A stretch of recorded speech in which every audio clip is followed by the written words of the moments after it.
Basketball has its sixth man, the unsung hero who comes off the bench to help his team to victory. Football has its 12th man, an unseen but powerful energy that urges the home team forward. Now, Christianity has its 13th apostle, a faithful witness to the love, mercy, and truth of Jesus Christ. How about you? Will you be the 13th apostle? Catholicism necessarily feels for Protestantism not the superiority a man feels over sticks and straws, but that he feels over clippings of his hair and nails. She feels Protestantism is not merely as something insufficient, but something that would never have been even that, but for herself. Welcome back, ladies and gentlemen, to another episode of the 13th Apostle, where we explore the good, the beautiful, and the true of the Catholic faith and the Catholic Church. This is Tom Caffrey with my co-host Dan Duddy. What do you think about our G.K. Chesterton quote just then? It's wonderful, but it's Chesterton. I have to reread Chesterton a number of times in order to let him sink in. So this is so just this quote. She, meaning the church, feels Protestantism not merely as something insufficient, but something that would never have existed but for the Roman Catholic Church. So if it weren't for the Catholic Church, there would be no Protestantism. It's fantastic. It's hilarious, right? Chesterton is so hilarious with the truth that he creates, right? And another wonderful thing, and I could only paraphrase him, even if I just read it now, I probably wouldn't even be able to read it, but I'm exaggerating, but kind of a paraphrase of something I had read before in Chesterton, which is not in my notes today. He said if you took all the denominations, and of course we don't see the Catholic Church as a denomination, we see her as the one true, Holy Catholic Church. But if you took all the denominations of Protestantism and put them all together, then you would have the Catholic Church. So, the Protestants are protesting, the root of the word Protestant, protesting certain, parts of the Catholic Church and shunning them because they just don't care to work on those. It's very difficult to be a Catholic. C.S. Lewis will tell you that. It takes a lot of hard work, as Chesterton does. And then they build these churches upon what they like, and it's ridiculous, but it's funny. And once again, you make me laugh with a Chesterton quote. Beautiful, yeah. I mean, it's so deep, but it's like, okay, everybody, this is self-evident, but it's so close to you, you don't even realize it. That no Protestantism without the Catholic Church. So, yeah, it's laughable. Yeah, I never thought about it that way. Yeah, he's funny, isn't he? Oh my gosh. Yeah, and sometimes you can go back to the very same line, and depending on your disposition at the time, and you can see some deep-rooted seriousness in what he's saying, and your love for the church just runs so much more deeply and profoundly by doing so. But in this case, I think it's because I'm talking to you. You kind of bring out the humor. I see the humor in it. Yeah, definitely. Yeah. It's definitely with Chesterton. He was a writer, obviously journalist. So journalists tend to have, an ear and eye for some of the irony in life. And as one seasoned journalist told me years ago, my capacity as a consultant for these companies, these publishing companies, news media companies, that journalists, they're really like grown-up kids. So they haven't fully grown up, and it's part of that is, anybody who's listened to the news, you kind of get an eye of that, an eye and an ear for that. So, yeah, Tom, with that being said, too, and the concept of journalists, as you just brought, is revealing to me. Journalists are spectators. We talked about Luke a couple episodes ago, having been writing the Gospels as a spectator until after the resurrection, where Luke then starts, in Acts, he starts talking about being elbow to elbow in the action, But Chesterton is an amazing spectator / journalist who then flips into the deep, profound influences of the Catholic Church and you could explain this probably a little bit better than me. There was an orthodoxy in his Christianity, right, Tom? Which led him first to the Church of England in the early 1900s. Well, and later he would say that that's what Catholicism completed his conversion. It nailed it. It was the final nail to the truth. Yeah, I like the way you said that, and of course all your imagery that you bring up. Then one of the things that's so beautiful about you is that the imagery that you're often not aware that you give, and especially your final part about the nail in it.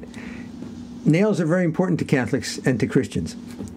So how many times you say keep your eyes on the cross? Okay, why? Well, because somebody's nailed to it.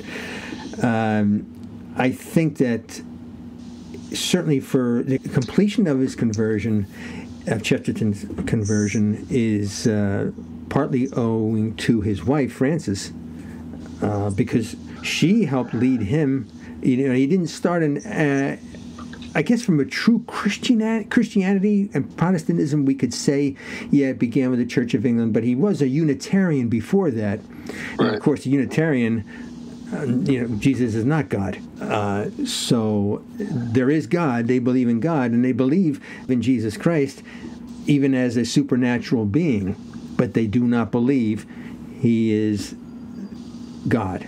So, that's a huge difference. So for him to go, so he really made a big leap of faith, literally and figuratively, with going from Unitarian to believing and trusting his wife. And there's that thing again of trusting relationship that, she takes him into the Anglican Church.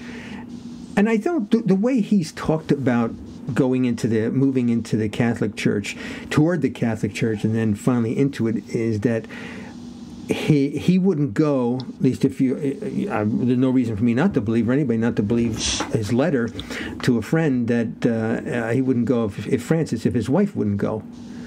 But even though and this is the great thing, I'm sure she wasn't the scholar that he was. Oh, yeah, I'm not denigrating her. Pretty good guess. Yeah. I mean, we have his writings now. Of course, there weren't many female writers back then, and not nearly as many as male writers. So, I'm open to being, persuaded otherwise, and I'm happy to do that. But my point is, what we know about both of them through their writings, he was a bright guy, so he came to all these conclusions. But there was something about this. This is where we go from the head to the heart. Right? You and I talk about that. We talk about that at our retreats. Okay? It can't just be this intellectual pursuit, although that's so common when you read Father Longenecker. Is his first name Dwight? Do you know? I can't remember. But he was saying that, and he's a convert from Anglicanism. In fact, he's married with children. He's a priest, a Catholic priest. But he was saying, it is Dwight Longenecker. He was saying that so much, it's got to make sense first. And you look at a lot of the famous converts, they have to understand it. There's got to be a truth to it. Yeah, and to me, and that's why we're talking today about Chesterton and maybe a little bit about Scott Hahn, and only to say Scott Hahn himself too is that super curious, intelligent guy. And C.S. Lewis, super intelligent, curious guy. But I love the fact that you brought up the spouse, and it's not just the spouse, but it's human relationships that bring Christ to the heart, where the conversion begins. I love that, but you can also say there's a little bit on the other side where a guy like Chesterton is walking toward it.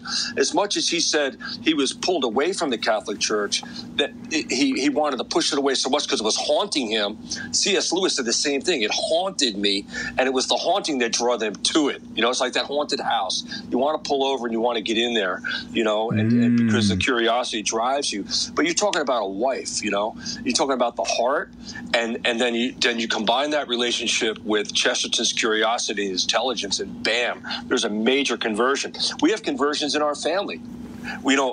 Before I got onto the phone here with you, I was telling Maura what we were talking about. She reminded me right on my own nose. I'm counting. I just wrote them down because of what you said. 1, 2, 3. We have five 4 relationships right under my nose where there are conversions in those marital relationships because of the spouse, and 3 men were converted because of 3 wives.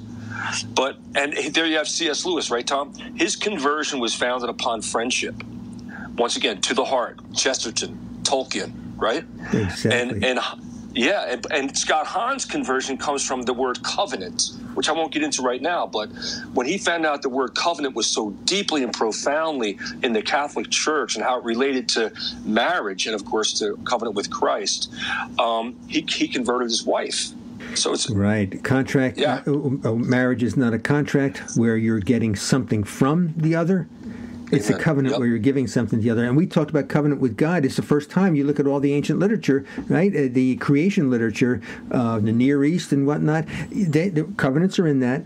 But it was more of a contract. And this is the first time that the God is seeking mankind to say, I want to have a covenant with you. I want to have a relationship with you. And I want to give you something because it's a covenant, not a contract.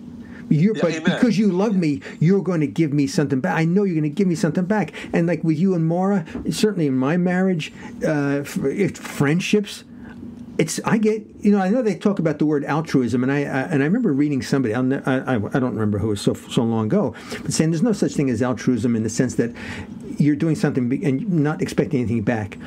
Well, we're not expecting anything back, but we do get joy from giving. Oh, how many times you want to help your children over the years, right? And it's a true giving of self, and whereas Hahn admits and makes clear to us that it was Luther that he was hanging his hat on, and then he found out just how cracked that whole concept was for Luther when it came to really a contract, and where the Catholic Church brought him deeply into covenant. He says, oh my gosh, as much as I don't want to really dig into this anymore because I don't like Catholic, I can't stand it, he was drawn so deeply into it, and that was really the turning point for him. Well, I'm going to step back just in the previous thing and then go forward again, like with what you just said. But in terms of giving and getting back, and you want to, and there's love and both sides. I'm going to touch upon this and then step away from it real quickly. Maybe one other day, another episode, we'll get into it. But think of the example of, I don't know, it was a year and a half, 2 years ago, when there's a particular circumstance that I am still in, and we were going to go away on a retreat. And I said I couldn't do it. And you said, I already bought the tickets. Now, I don't know whether I disconnected the phone at that time or I just couldn't talk for a while, and it wasn't because that you had bought those tickets. It was that you wanted to buy those tickets. The ticket to give me and to have me go to this experience, this event with you.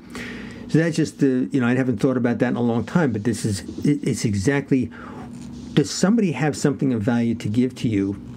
Does that person want to share that? And what's the great thing about if I give you money, if I give you something that I have, well, there's the material things. So I've lost some of that. But I'm willing to lose some of that for you to gain. The great thing about the Catholic Church and the Catholic faith is if I give that to somebody who's not Catholic, if you give that to somebody who's not Catholic, you don't lose anything. You gain. I gain by sharing that gift of the Church, of the faith. From the giving, from the giving, we both grow in riches. From the giving, it's not like a legal contract. I give, you give back. I get that. That's a huge point, and you nailed it. That's a great understanding. If you give me $1,000, you're $1,000 poorer. Mm-hmm. But if you give me something else, you're richer and I'm richer, and that's one of the things that's one of the problems the church has, and I know the church knows it because of the dwindling members in the pews of how do we get people and how do we keep them? I mean, there's another survey that came out with the youth. I'm going to call it membership plummeting, and you look at people like Chesterton, and you think, okay, well, you emphasize the point about his loving relationship, and that's true for, I think, anything. If you want me to do something, well, I completely trust you, so I'm willing to go forward. I don't know whether I'd go all in on something, but at least I would go forward based on your word. And we don't have enough of that. The surveys say that we don't feel this trusting relationships. We don't get the answers to our questions. But it's the heart and the friendship that makes you willing to dig into it and find out if you really want to. And then of course the cardinal virtues come in, and then they all get balanced. They all get put to work when that happens, Right. because you yourself have to be yourself in the face of God no matter what. Human friendships, do not supersede that. So, but it's really the heart that stirs the pot, Yep. and it's the heart that has to stir the pot of the church right now. And I'm talking to my own self and the man in the mirror. My kids have not gone back to church, Tom, since COVID. And, I bought writing paper the other day, and I'm going to write them heart to hearts to the men of the family. Mm-hmm. Because that's where it's going to work best from. And, to get them back in there, you've got to touch the heart. And I don't have children who are, that have their masters in theology or they're studying the church, but I have really good, solid kids by the grace of God who do believe in God, and they're very, very Christ-like, Christian-like, and people do know that about them, but we just got to get them back through those doors again. And it's like the theologian Karl Rahner, who coined the term anonymous Christians. We can't, we're not necessarily saying that that's what they are, but it's like, okay, you got somebody who's professing the faith, but won't stop and help that person injured on the side of the road. And you got somebody else who's not professing the faith, but goes over then and helps, ministers to that injured, traveler, all right? Yeah. Yeah, and there isn't one of these three major conversion stories that don't say the same thing.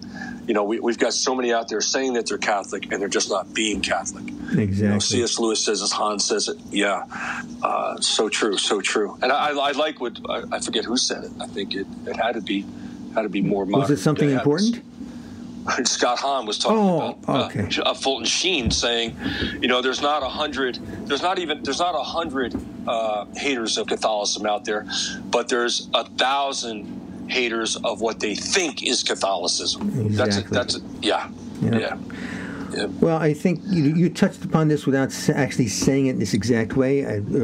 Chesterton talked about 3 steps of conversion. Yeah. And the last one, he said the first one is patronizing the church. Not necessarily true, but he doesn't want any more attacks on it. The potential convert.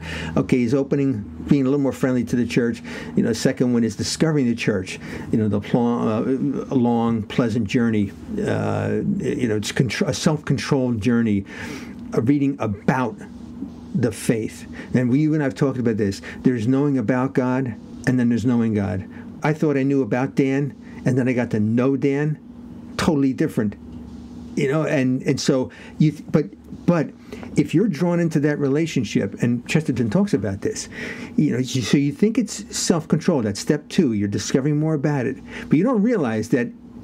Okay, now you're being drawn. So you think it's self-controlled. All right, I'm going to go up to a point, but I'm going to stop because I'm not ready to. I'm not ready to convert yet. I'm not ready to commit. All right, and he says, it's easier. You get close to it. It's easier than joining, and much easier than living the Catholic faith. And so he the last one is running away from the church, and you touched upon that. It's okay. It's scary. It's for a variety of reasons. You got to commit yourself, and you're going all in, and it makes me think of one friend named Jim. He's a regular in our parish early morning men's group. And during one meeting, I asked the men, why don't people want to follow Christ? And there was a little bit of an awkward silence. And then this guy, Jim, said, because you have to change your life. And I said, you nailed it. I mean, that's it. You have to change your life. Yeah. You can't stay in the old way. Yeah. Now, Chesterton also, before I get to that, the next point about Chesterton, because he's concerned about what would prevent somebody. And so when I read that comment, which I'll mention in a moment, I thought about several days ago, so prior to finding this comment by Chesterton, I was exchanging some messages with another Jim, our dear friend Jim Mulvihill, our rear guard defender of the faith and a recent guest. And he sent me a news story about some troubling changes occurring in our military's culture, a culture he knows very well. And that change is coming because of a small coterie of individuals with a woke agenda.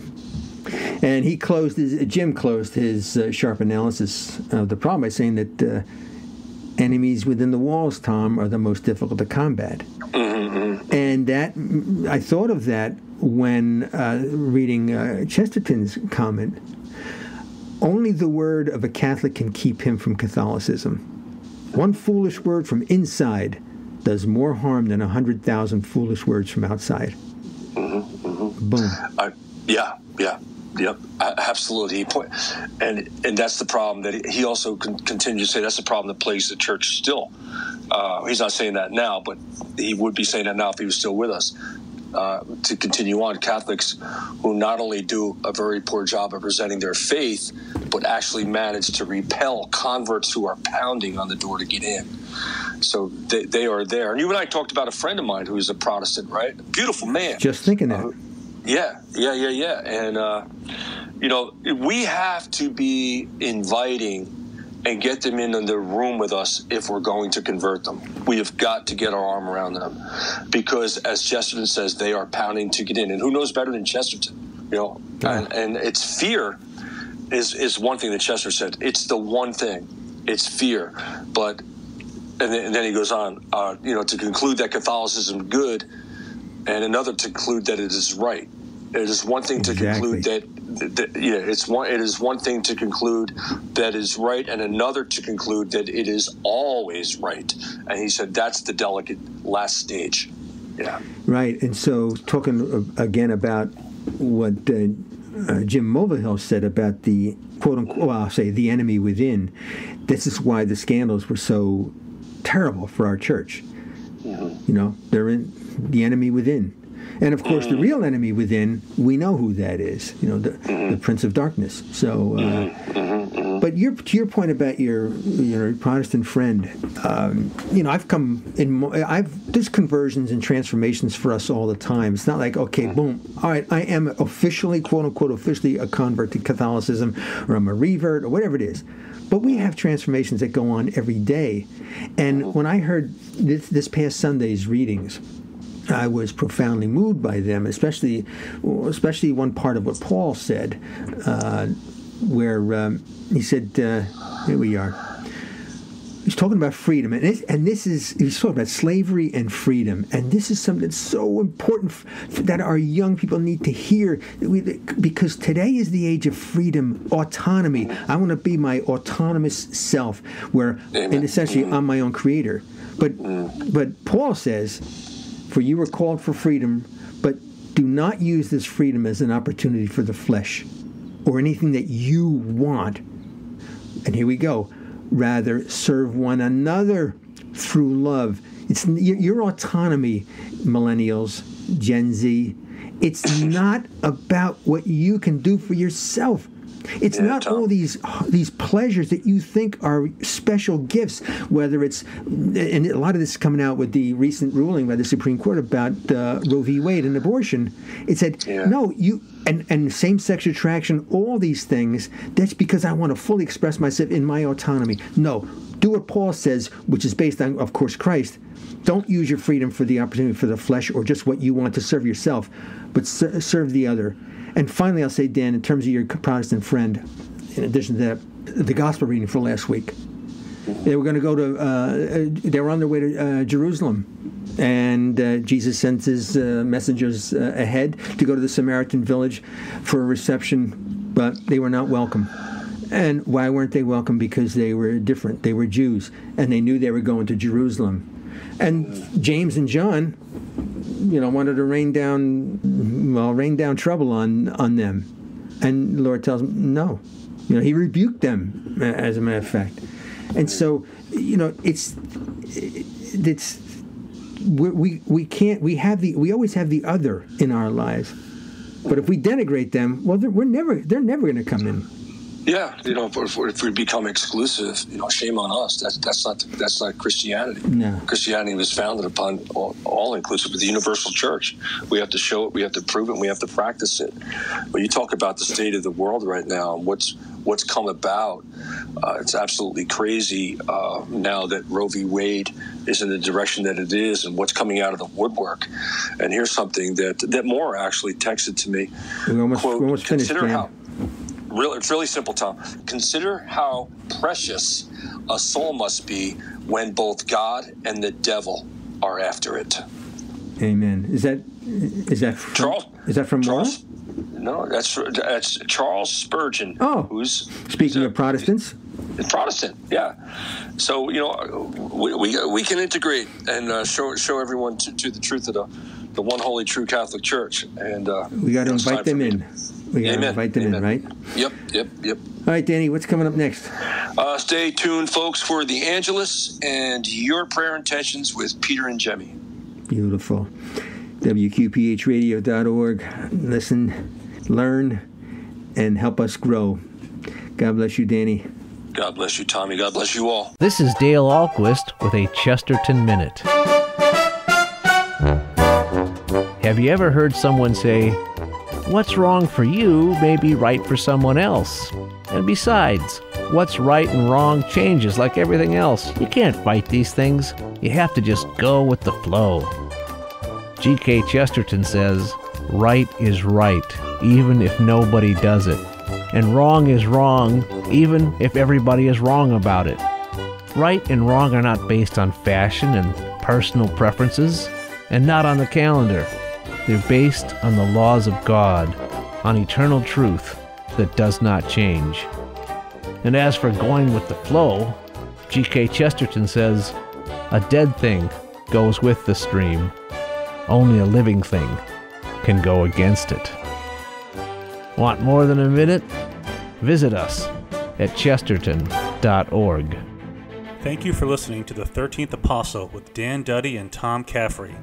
For more information on Dan, visit his website at www.danduddy.com or email dcduddy@gmail.com. Tom's website is faithpilgrims.com or email trcaffrey@faithpilgrims.com. How about you? Will you be the 13th Apostle?